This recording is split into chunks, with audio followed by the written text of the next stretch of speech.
আসসালামু আলাইকুম ওরহমতুল্লাহি ওবরাকাতু। সুপ্রিয় দাখিল পরীক্ষার্থীরা, তোমাদের আগামী 27শে এপ্রিল তোমাদের ইংরেজি প্রথম পত্র পরীক্ষা। তো তোমাদেরকে এর আগে যে সাজেশনগুলো দিয়েছি, দেখেছো যে এখানে কিন্তু প্রায় 90%ই কমন এসেছে। তোমরাই আমাকে কমেন্টে জানিয়েছো। আমি সবসময় চাচ্ছি যে তোমাদেরকে কীভাবে ভালো একটি সাজেশন দিতে চাই। তো আজকে অনেকক্ষণ ধরে আমাকে কমেন্টের মাধ্যমে অনেকে জানিয়েছে ভাইয়া যে কখন আমি ইংলিশ ফার্স্ট পেপার সাজেশনটি দেব। তো সাজেশনটা আমি খুবই সংক্ষিপ্ত আকারে করেছি। এই সাজেশনটি করার পর যেহেতু আরও 2 দিন সময় আছে, তুমি যদি এই সাজেশনটি করার পর থেকে ভালো করে পড়ো, ইনশাল্লাহ এখান থেকে 100% কমন থাকবে। তো চলো আর দেরি না করে মূল ভিডিওতে চলে যাই। তো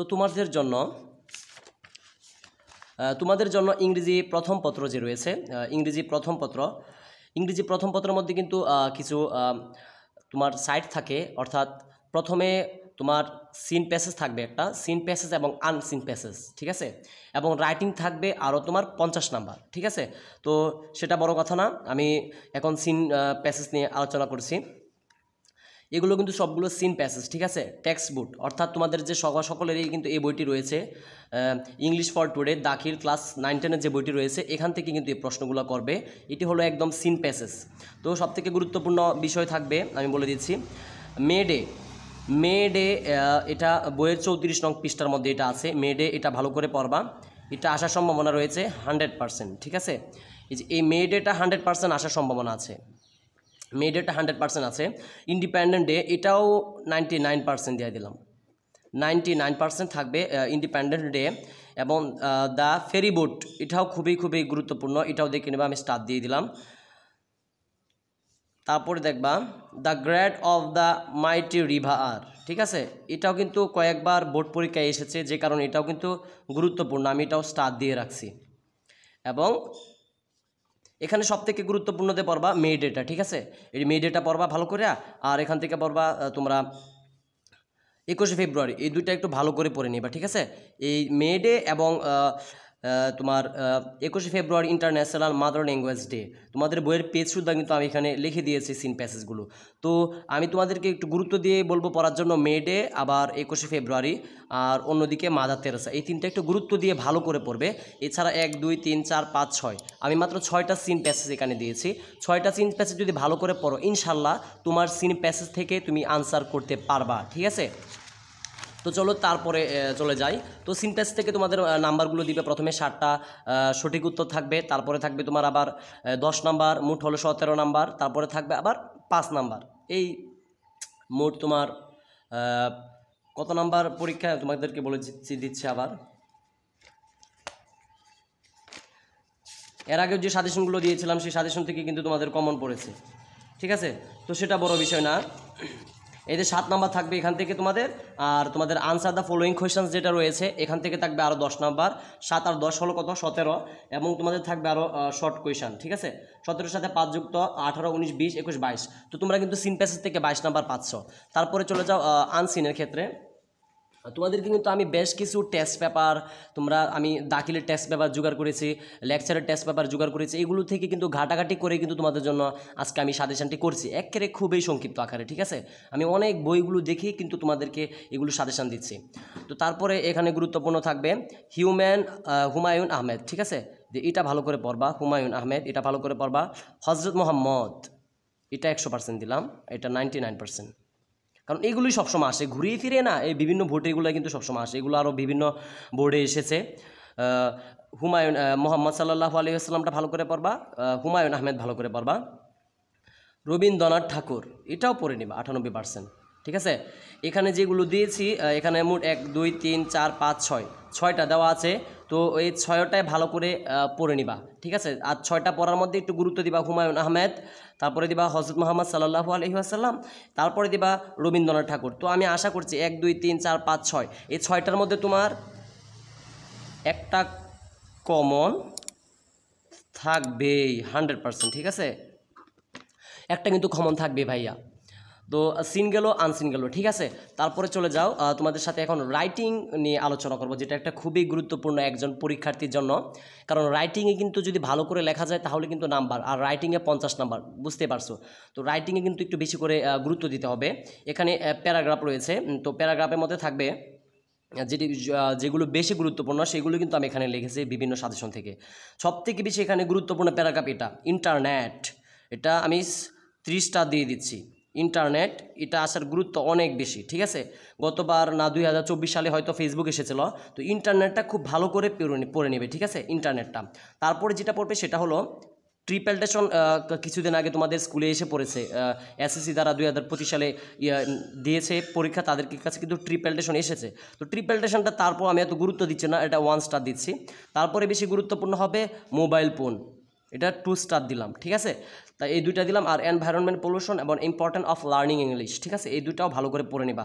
তো 1 2 3 4 5টা, এই 5টা যেখানে দিয়েছি, এই 5টা যদি তুমি ভালো করে পড়ো অবশ্যই এখান থেকে কিন্তু কমন থাকবে ভাইয়া, ঠিক আছে। যদি কমন না থাকে তারপরে বলো যে ভাই এখান থেকে প্যারাগ্রাফ কমন পড়ে নাই। আসলে একজন ইউটিউব চ্যানেল যারা, অর্থাৎ যারা একজন শিক্ষক বা যারা সাজেশন দেয়, যারা তোমাদেরকে সাজেশন দিতে চায়, তারা কিন্তু সবসময় চায় যে কীভাবে তুমি কমন পাবে। তো আমি কিন্তু খুবই এগুলো গবেষণার মাধ্যমে অনেক খোঁজাখুঁজি করে কিন্তু এই 5টা প্যারাগ্রাফ সিলেক্ট করেছি যেগুলো তোমার এখানে আসতে পারে, তোমার পরীক্ষাতে আসতে পারে। তো চল পরে প্যারাগ্রাফে কিন্তু তোমার থাকবে 10, প্যারাগ্রাফের মধ্যে থাকবে কিন্তু 10 নাম্বার, ঠিক আছে। তো 10 নাম্বার কিন্তু দিতে কমপ্লিট করলাম। তারপরে চলে যাও স্টোরিও একটা খুবই গুরুত্বপূর্ণ বিষয়। স্টোরি খুবই সহজভাবে কিন্তু তোমরা পরীক্ষায় আনসার করতে পারবে। কারণ যদি সবটাও যদি না পারো, স্টোরি প্রথম টুকু লিখে রাখলে কিন্তু সারা নাম্বার দেয়। তো সেটা তো আর দরকার আমি মনে করছি না, তোমাদের A+ পাওয়া প্রয়োজন। তো স্টোরির ক্ষেত্রে এখানে সবথেকে গুরুত্ব দিয়ে পড়ার মতো আমি মনে করি এখানে সবথেকে গুরুত্বপূর্ণ হলো এটা, এই যেটা on a summer hot day a ক্রো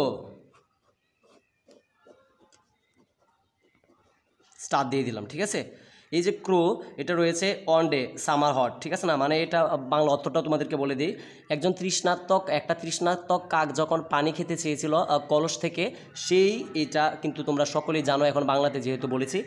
এই স্টোরিটা ভালো করে পড়বা। তারপর এখানে আছে শেখ সাদির এই গল্পটা ভালো করে পড়বা, এটাও কিন্তু খুবই ইম্পর্ট্যান্ট। এই শেখ সাদির গল্পটা আসলে কি তোমরা হয়তো একটু বললে বুঝতে পারবা যে জামা ছাড়া প্রথমে গিয়েছিল খাবার খাওয়ার জন্য, তারপরে যখন আবার তিনি রাজার কাছ থেকে আসার সময় যখন তিনি ঘরে যায়, তারপরে কিন্তু তাকে তার পোশাক দিকে ভালো মন্দ খাবার দিয়েছিল। তো সেটা কিন্তু তোমরা ভালো করে পড়ে নেবা। লিভ টু ফ্রেন্ড ইন এ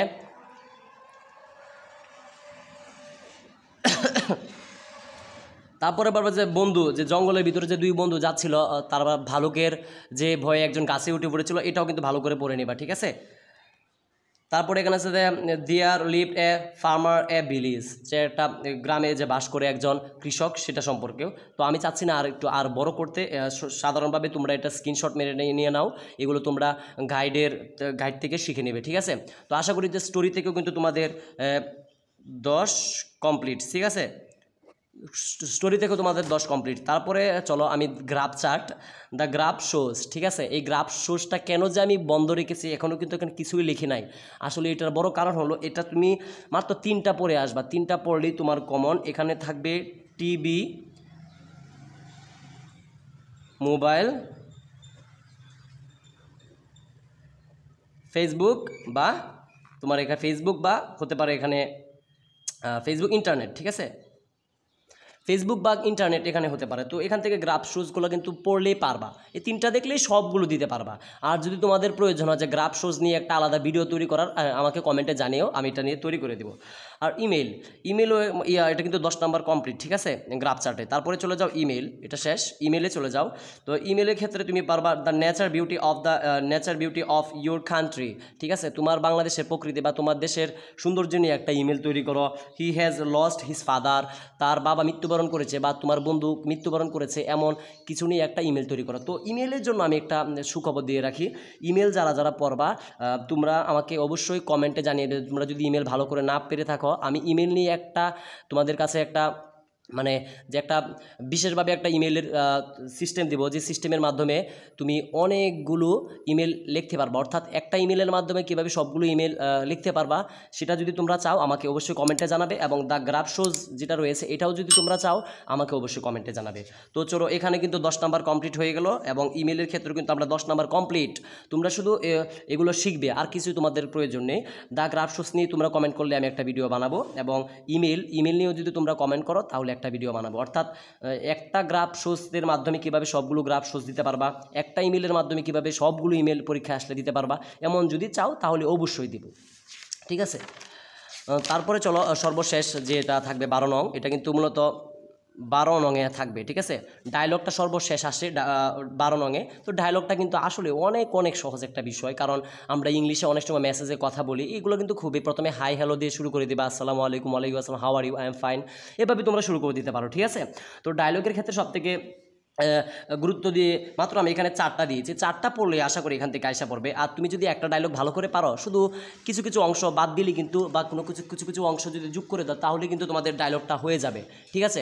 তো আমি চাচ্ছি তোমাদেরকে আর দেরি না করতে, এখানে যেটা ডায়লগের ক্ষেত্রে পড়বা, important of reading news paper, এটা খুবই গুরুত্বপূর্ণ, এটা আমি 100% দিচ্ছি, এটা পড়ে নিবে ভালো করে।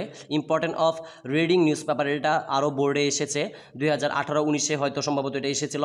তা book seller, about buying a book, এটাও খুবই গুরুত্বপূর্ণ, এটা 99% দিয়ে দিচ্ছি। তারপরে বলে দেবো ভিলেজ লাইফ, গ্রামের জীবন নিয়ে একটা দিতে পারো তুমি, শিখে নিবা এটাও। দাখিল এক্সাম, এটাও আমি 100% দিচ্ছি, ঠিক আছে। তো এইগুলো যদি পড়ো ভাইয়া, আশা করি তোমাদেরকে কিন্তু কমন আসবে।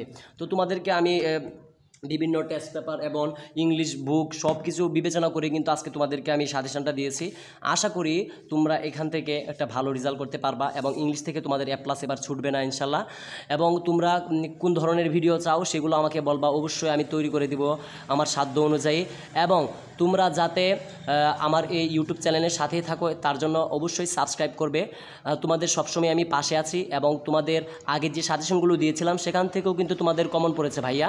তো আজকে ইংরেজি ফার্স্ট পেপার নিয়ে আমি একটা ইংরেজি ফার্স্ট পেপার নিয়ে যে ভিডিওটা তৈরি করেছি, এটা কিন্তু আশা করি যে তোমাদের পরীক্ষায় কমন আসবে, ঠিক আছে ভাইয়া। তাহলে আজকে এখান থেকে বিদায় নিচ্ছি, এবং সম্ভবত আজকে রাতে তোমাদেরকে ইংরেজি ফার্স্ট পেপারে প্রথম থেকে শুরু করে শেষ পর্যন্ত কিভাবে প্রশ্নগুলো লিখবে, মানে প্রশ্ন ধরন কিভাবে লিখতে হয়, আনসার করতে হয়, এগুলো নিয়ে একটা ভিডিও আপলোড করব। তো সেই পর্যন্ত সবাই সুস্থ থাকো, ভালো থাকো, তোমাদের পরীক্ষা খুবই ভালো হোক সেই আশায় ব্যক্ত করছি। প্রথম থেকে 10ম শ্রেণী সকল পড়ালেখা এখানে উইথ MR ইউটিউব চ্যানেলের সাথে থাকো। ধন্যবাদ।